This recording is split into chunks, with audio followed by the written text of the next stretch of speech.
Mesa de debates. Oferecimento Unimed Dental. O plano odontológico da Unimed Juiz de Fora. Premium FM, sintonizada no seu bom gosto.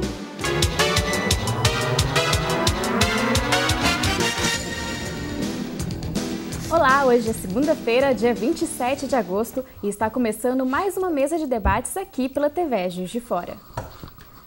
Com a proximidade das eleições, é importante discutirmos temas que afetam a nossa sociedade. No programa de hoje, nós vamos debater questões relacionadas à segurança, políticas sociais e direitos humanos.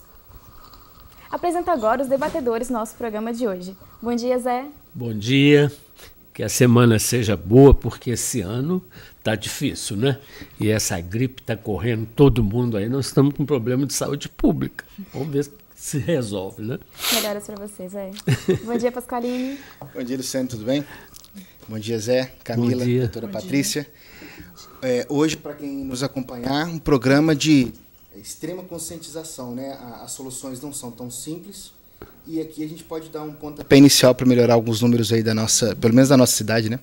E eu apresento agora nossas convidadas de hoje.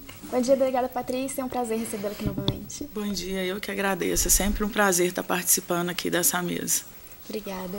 Também, Camila, prazer recebê-la. Bom dia, eu agradeço o convite. Bom dia a todos os telespectadores, à mesa. Camila, você veio representando a OAB? Isso, exatamente.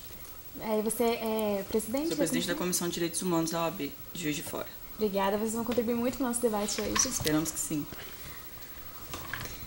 No ano passado, o Brasil registrou o maior número de homicídios da sua história. Foram mais de 63 mil mortes violentas, contabilizando 175 assassinatos por dia e 7 mortes por hora. E o número de estupros também aumentou. Mais de 60 mil casos foram registrados no país em 2017. Nós vamos saber agora sobre a situação da violência aqui em Juiz de Fora. Delegada Patrícia, quais são os desafios da segurança aqui em Juiz de Fora? Não diferente do resto do país, né? Acredito eu. São muitos os nossos desafios, aí, a começar pela questão da estrutura, né, das polícias. Aí a gente sabe que o país vem enfrentando uma grave crise econômica, o Estado não é diferente, e isso, queira ou não, reflete aí, na nossa atuação. Quer seja por, né, carência de recursos e até mesmo de pessoal. A Polícia Civil agora recentemente está em andamento um concurso de delegado e vai abrir agora a inscrição para escrivão de polícia. Nós recebemos aí o Estado mais ou menos 500 policiais, 500 investigadores agora no final do mês passado que formaram na Cadepol. E assim, é uma tentativa de ir melhorando pelo menos o número de pessoal. Mas a gente sabe que os desafios não são só esses, né? A segurança pública, na verdade, eu sempre falo isso, que ela é um direito nosso, mas ela é um dever de todos. Então, a gente não pode falar em segurança pública só as forças policiais. Tem que ser uma interação aí de vários outros órgãos e também com a participação da sociedade civil. Delegada, a que se atribui principalmente esta matança de jovens? Aonde que nós podemos começar a pegar esse fio da meada para começar a consertar, já que a educação hoje também está passando por uma fase muito difícil? Eu estava até conversando sobre isso aqui agora com o Rogério, né, dessas questões dos desafios. A gente, ano passado, teve uma CPI da gangue na Câmara Municipal, né, e não diferente, né, dos outros lugares, apontou realmente que o maior número de vítimas de homicídio são os jovens de 15 a 29 anos. E são várias as situações, a começar até pela nossa sociedade capitalista, né? A gente vê hoje que esses jovens eles estão muito sem expectativa de um futuro melhor. Então, acabam sendo atraídos para o mundo do crime, porque mais de 70% das vítimas de violência e dos homicídios têm envolvimento direto com a questão das drogas. A maioria dessas pessoas já teve algum envolvimento ou com tráfico de drogas ou com crime de roubo, porque acaba puxando também, né, o crime de roubo para manter aí esse consumo das drogas. Então, a gente atribui, em primeiro lugar, não posso falar o descrédito da educação, mas a baixa inserção desses jovens aí no mundo na escola mesmo, né? Porque se eles estão batendo nas professoras, é mais fácil bater nos outros, não? Pois é. E além disso, a falta mesmo de expectativa com relação ao mercado de trabalho. A gente acaba vendo que eles são atraídos para o mundo do crime como uma forma de estar inserido aí, poder comprar, poder ter as coisas que os outros têm. Isso é um grande desafio que a gente tem. Camila, pode falar, Rogério. Então, eu imagino que a coisa seja muito mais complexa do que a gente pode afirmar em qualquer campo nosso aqui. Com certeza. O que a gente percebe é assim, se desses jovens existe uma certa quantidade de apreensão de armas, por exemplo. Sim. As armas são apreendidas, são de fabricação nacional, porque é sabido que no Brasil nós temos umas 2 ou 3 fábricas somente. Diferente, por exemplo, de um crime organizado no Rio de Janeiro que usa um fuzil que só é feito ou na Venezuela ou na União Soviética. O que eu estou querendo dizer com isso? A antiga União Soviética, né? Reprimindo lá na fonte, eu consigo antecipar que essa arma chegue na mão do bandido? A gente já assistiu aí recentemente algumas operações na qual foram apreendidas armas que estavam vindo, né, de outros lugares. Com certeza, isso daí teria que ser uma força mesmo, uma força nacional, começando pelas fronteiras por onde entram não só as armas, mas também muito tipo de droga.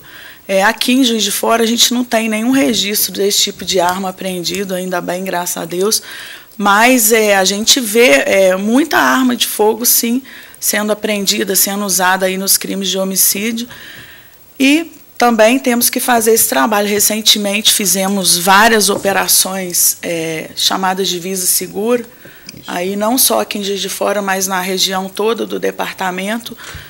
Tivemos algumas armas de fogo apreendidas, né? Algumas pessoas até criticaram, mas faz operação no meio da BR, se tiver vindo alguma coisa, a pessoa vai perceber. Talvez mais do que fazer uma apreensão ali, mostrar que nós estamos alertas às nossas fronteiras aí com outros estados, né? Com outros municípios.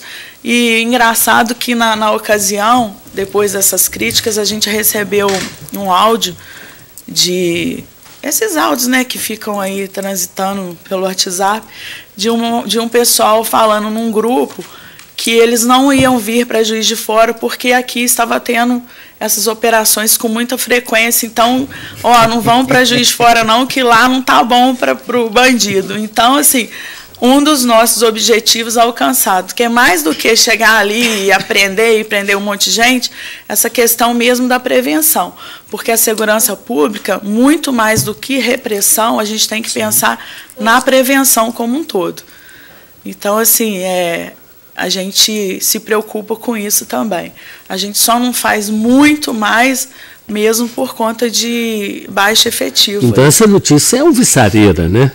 Se a gente não está no lugar assim que é apropriado para que eles venham, né? Isso aí, então, é muito bom que aconteça. Você está dando intervalo já? Sim, eu vou chamar o primeiro intervalo. E daqui a pouco nós voltamos para falar sobre o trabalho da polícia aqui em Juiz de Fora.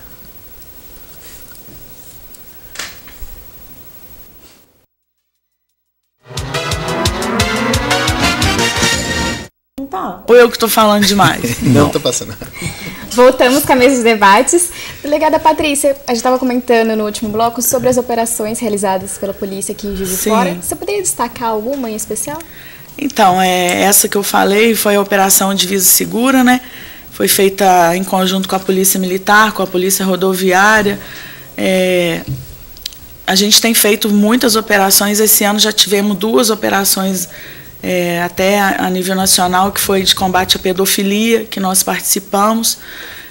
A Delegacia de Homicídios aí vem sempre, né, fazendo várias operações, inclusive semana passada fizeram 2 operações, com um total de 8 pessoas presas. A Delegacia Antidrogas também tem intensificado muito as operações.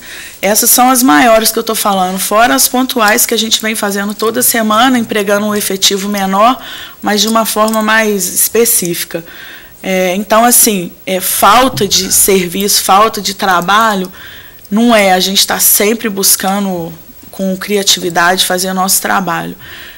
O que a Polícia Civil tem investido bastante aqui na cidade é na área de inteligência, né?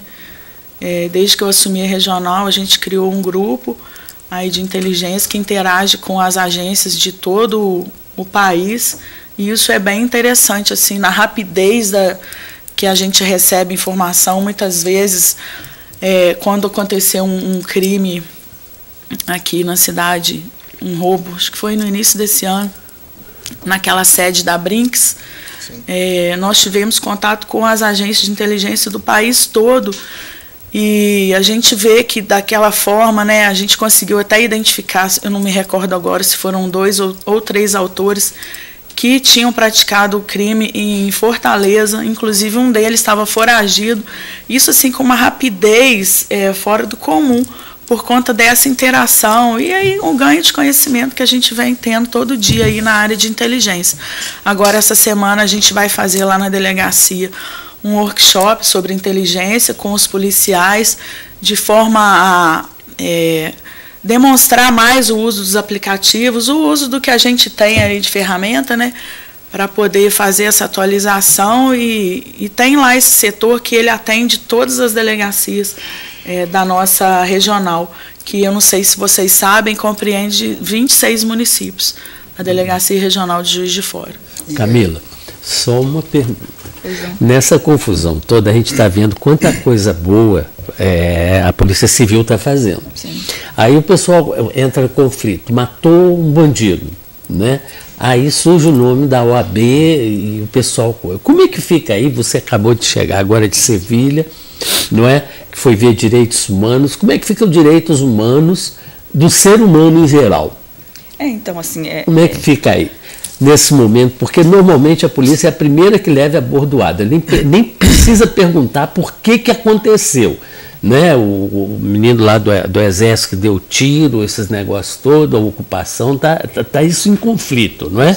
A OAB sempre foi defensora num momento muito difícil do país, ela foi uma grande defensora. Agora está dando um grande conflito. Como fica você agora?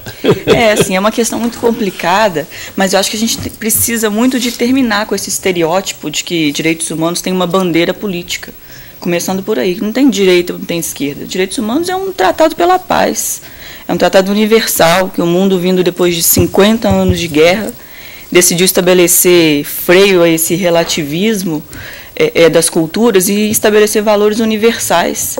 Então, só que eu acho que durante o período da ditadura aqui no Brasil, criou-se uma atmosfera muito complicada, porque quem lutava pela democratização do país entrou em confronto com quem defendia a manutenção da ditadura. E eles criaram esse emaranhado de que direitos humanos está defendendo bandido, está defendendo preso político, até porque os presos políticos naquela época, a única bandeira que eles tinham para defender eram valores universais. A gente estava num regime ditatorial. Você não tem como defender outro tipo de coisa. Então, assim, aí veio criando esse estereótipo e hoje em dia está muito ligado a isso. Assim, mas a gente tem comissões que defendem os policiais, a gente já teve cursos dentro da OAB para os agentes penitenciários aqui em Juiz de Fora. A gente está tentando colocar um trabalho de conscientização, de mostrar que os direitos humanos são pelos humanos, não é por bandeira política ou por partido político, por ideologia. Acho que isso está acima de tudo isso e as pessoas precisam compreender para tirar esse estereótipo, esse estigma de que a gente aqui está tentando estabelecer algum nível de ser um pouco de coerência na Terra. Assim, terminando esse estigma, a gente pode começar a conversar. E a gente tem feito isso. A gente trouxe recentemente o juiz da Vara de Execuções Criminais do Amazonas aqui para falar para a gente. Ele terminou com a rebelião lá no Anísio Jobim, em janeiro do ano passado. A gente trouxe o professor de Direito da UERJ, o Ricardo Lodi Ribeiro, para falar também um pouco para a gente. Então, assim, esse dever de conscientizar a comunidade de que direitos humanos são para todos, eu acho que a coisa tende a melhorar a partir daí. A primeira impressão que a gente tem, e aí a gente, enquanto... Estou falando, posso falar por todo mundo aqui, né? Uhum. Uma grande maioria das pessoas que a gente conversa, a gente tem hoje basicamente duas vertentes para vocês darem uma olhada, que é a primeira questão dos refugiados. E aí, poxa vida, vamos falar aqui do caso que está acontecendo hoje lá em Roraima, as pessoas estão entrando para caralho, é uma cidade sem condição, e está acabando mesmo com a cidade. Eu faço parte de uma instituição que a gente tem uma unidade lá, e, ok, o governo não está olhando por isso, as pessoas ficam lá jogadas e tal, sem a mínima condição, ok. Então a gente tem que olhar por esse lado. O outro lado pegou uma arma, contra o policial é bandido. Se a arma não pode ter, é bandido. Esse cara tem que estar fora de algum jeito. Então, trocou tiro com a polícia, eu sou um cara de bem, eu não vou trocar nunca tiro com a polícia. Então, essa separação que precisa ser feita. A partir do momento em que você não dá as condições lá na comunidade, e aí tem a ver com o que a gente está falando aqui, porque tem que colocar governo no meio, tem que falar de educação, tem que falar de trabalho, tem que falar de oportunidade. É por isso que eu falo que o assunto é muito mais complexo, né? Não adianta nada a gente falar do refugiado aqui e deixar o maluco lá na Venezuela fazendo aquilo com o povo. Então, uma coisa vai puxando a outra. Não adianta a gente falar de refugiado, lá dos anos 60, de ditadura e tal, não sei o que, os caras queriam implantar o comunismo e ponto final. Então, assim, isso a gente precisa alinhar esses pontos com todo mundo, porque, assim, quando a gente vê direitos, ok, o cara que está lá na favela, que só tem um bandido como referência, dele não é que começa tudo a partir dele, mas se eu tenho um problema começando lá, como é que eu faço para atuar lá? Eu tenho um refugiado aqui e tenho as pessoas que estão precisando lá. Ambos são seres humanos, ambos precisando da mesma coisa, que é o Estado ajudando essa pessoa a se socializar, ou talvez até se civilizar. Então, o assunto é muito mais complexo que isso, né? Existem esses dois olhares? Eu acho muito complicado a gente falar agora em qualquer investimento depois que foi aprovada a PEC do teto dos gastos, né? Quem congela 20 anos investimento em políticas sociais, em educação, em saúde, você não tem como você pensar em trabalhar e melhorar o ser humano, em qualquer nível que for. O Brasil instituiu há pouco tempo agora a lei de imigração para acolher os refugiados. Até o Papa Francisco, que não dá nem para entender hoje muito bem, porque um líder religioso é o líder mais progressista da humanidade. Realmente é. Então, assim, é uma questão humanitária. Você vai negar um acesso a uma pessoa que está correndo da fome, que está correndo do desemprego. Assim, eu sei que nós aqui temos problemas seríssimos e que precisamos olhar para os nossos próprios problemas. Mas quando o próprio Estado, corta as verbas de todas as políticas sociais, porque desde a redemocratização do país, de 2016 para cá, notadamente, é o período que mais nós que lutamos por políticas sociais, pelo fim da desigualdade, temos sofrido. Fomos os primeiros a serem cortados dessa lista aí. Parece que a Patrícia ali acendeu ali na resposta. Vamos lá, Patrícia, entra na roda. Não, porque é muito complexo mesmo, né? Porque assim, é o mesmo Estado que não dá uma polícia que recebe mal, que é mal estruturada assim, financeiramente mesmo para trabalhar, falta de estrutura. Como é que ela vai dar todo o suporte que essa sociedade também fragilizada precisa? Então, assim, eu acho que a ausência do Estado está muito latente. A ausência? Eu acho que é inexistência. Exatamente. Estava falando aí, no início você estava comentando, a questão toda é que a polícia está na ponta, né? Então, assim, tudo que acontece em termos de violência, primeiro recai na polícia e ninguém tem essa consciência de saber o que está acontecendo ali por trás. Então, por isso que eu falei na prevenção. Prevenção engloba isso tudo, investimento. Com certeza. Investimento em educação, investimento em política social. E a gente fica meio que de pé e mão quebrado. No nosso caso aqui, voltando para a realidade de Juiz de Fora, né? Porque muitas vezes a gente acaba não divulgando tudo que a gente faz, acha que a gente só vai lá e prende. A Polícia Civil tem um projeto que chama Escola Consciente. E a gente tem feito aí inúmeras palestras em escolas, justamente buscando essa conscientização. Qual é a resposta dessas palestras quando vocês vão lá? As crianças, os adolescentes, eles adoram, eles ficam assim, curiosos e tira também aquele estereótipo de que polícia é bruto, que é ruim, né? A gente tem tentado essa aproximação. A gente tem um policial também, além de delegados que fazem essas palestras nas escolas, a gente tem um policial que ele faz um trabalho lúdico. Ele vai na escola em 5 encontros. Cada dia ele fala de um tema, mas de uma forma bem lúdica mesmo, para poder atrair. Ele usa roupas, né? Ele faz assim, é bem teatral. E a nossa resposta tem sido bem positiva, porque cada dia mais as escolas vêm pedindo. Então, todo dia vai aumentando. Quantas escolas já foram atingidas com esse projeto? Esse da Escola Consciente? Projeto, Ao todo, com todos os delegados, todos os investigadores, nós já fizemos mais de 180 palestras. Não só em Juiz de Fora, né? Na região toda. E falando em direitos humanos, tem algum trabalho da polícia para poder ressocializar esses presos? Não, voltado para a ressocialização não, porque aí seria outra secretaria, né? A gente não tem esse trabalho, não. A gente tem esse das palestras. A gente tem lá na delegacia, que pouca gente sabe também, a gente tem uma quadra, uma quadra de futebol de salão, que assim, não está em ótimas condições, mas que ela é usada por vários adolescentes ali do bairro, né? Que é só lá ir fazer um cadastro, que a gente sempre está liberando o uso disso. Para quê? Para tirar esses adolescentes da rua. Então, assim, se você for de tarde na delegacia, você vai ouvir os meninos jogando bola. É uma coisa bem legal. É o que a gente, além do nosso trabalho principal... Como é que eles podem fazer esse cadastramento, você falou aí? Pode ir direto lá, tem que ter uma autorização dos pais, né? E fazer uma ficha, porque a gente tem que saber quem que está ali dentro, né? Afinal de contas, é uma delegacia de polícia. Quem que está circulando lá nas nossas dependências, mas é bem bacana. Vou ter que encerrar agora esse bloco e eu agradeço muito a sua participação, delegada Patrícia. É sempre um prazer recebê-la aqui na mesa e contribui muito para esclarecer a população. Ai, que bom. A gente está à disposição sempre que precisar. Obrigada. Nós vamos para mais um rápido intervalo e já voltamos já com a mesa de debates. Mesa de debates. Oferecimento Unimed Dental. O plano odontológico da Unimed Juiz de Fora. Premium FM, sintonizada no seu bom gosto.